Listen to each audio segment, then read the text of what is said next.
Hello, welcome to the Paper Snob. This is Tara. Today I am working on the next big thing.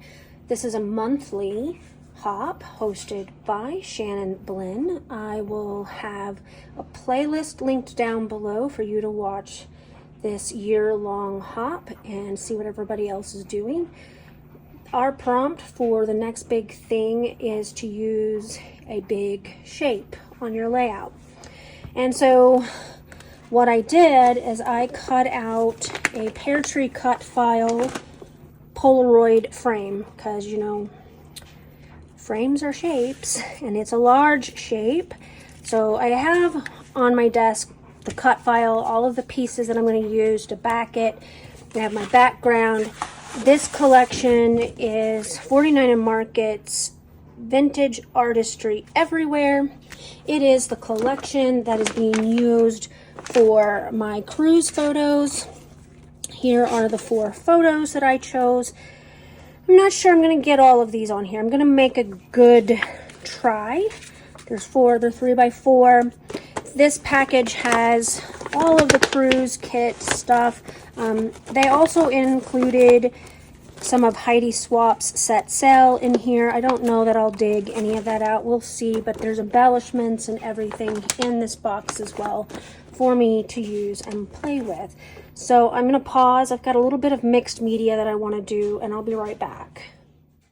All right, so the very first thing I want to do here is get some color on this white cut file.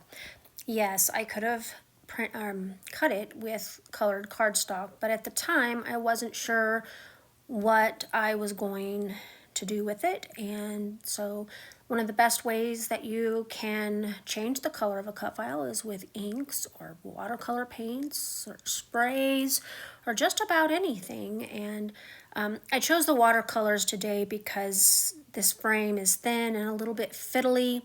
Yeah, that's me being impatient with the watercolor paint soaking up all of the water faster than I can use it, so I just dumped it in there. That's just how I roll these days. I was trying to get this done so that I could shower and go for a walk with my husband afterwards, and this needed time to dry, and so doing it this way gave it time to dry. I rolled off the excess paint and water there, and now I'm going to just kind of roughly clean up my glass mat. All right, I gave that frame plenty of time to dry, and then I used my Cameo to cut out the backing for the cut file, and I've already glued the frame down. This is the centerpiece, and I chose this bright orange piece just kind of as an offset from all of the blue because my photos also have quite a bit of blue in them.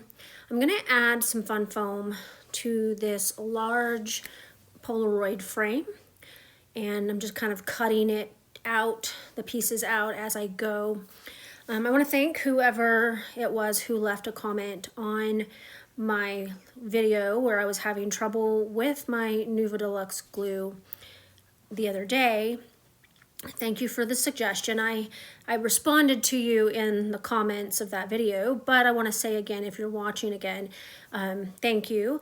I actually already did that, cleared out the nozzle with water and stuck a pen through it, and I did it again just to make sure it didn't have another clog or anything in there, and it doesn't really change the fact that not much glue comes out of that particular bottle of glue. So it's 2 things. I live in a high elevation, and I know that my other liquid glues come out much more slowly than I would like because of the high elevation. Didn't realize it was a thing until I took my glue to a lower elevation and got a big kersplat on one of my layouts. So anyway, it could just be the elevation, or I could have a bad bottle. I'm not sure which. I guess we'll find out when the military takes us somewhere else in the near future. We hope we are moving this coming summer to be closer to our granddaughter, and new granddaughter will be here right before we would move if that is the case. So I've got that pre-made cluster that came from an Everywhere cluster kit, and I put all of those clusters together at my retreat back in October. So just a couple of weeks ago, and I've used all of them except for 2. So I decided to bring this one in. It's, easy, fast way to go ahead and embellish a page is to use a pre-made cluster. I thought this one looked really good at the top of the frame.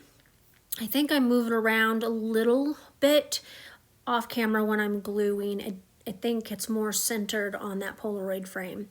The letters that I'm using here, not being very successful at getting straight, are from an older hip kit. They seem to be the right color, and so my title is going to say Happiness is Being on an Adventure. And then I have a wood veneer piece that says Harmony of the Seas. That is the cruise ship that we were on this past February. I have that chipboard Admit One ticket. It does not end up where it's at.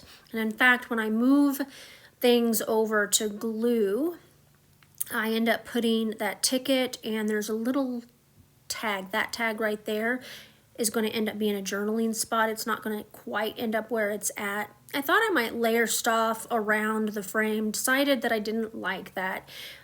With that large cluster up there at the top, and that being very heavy visually, I didn't want to create more heaviness.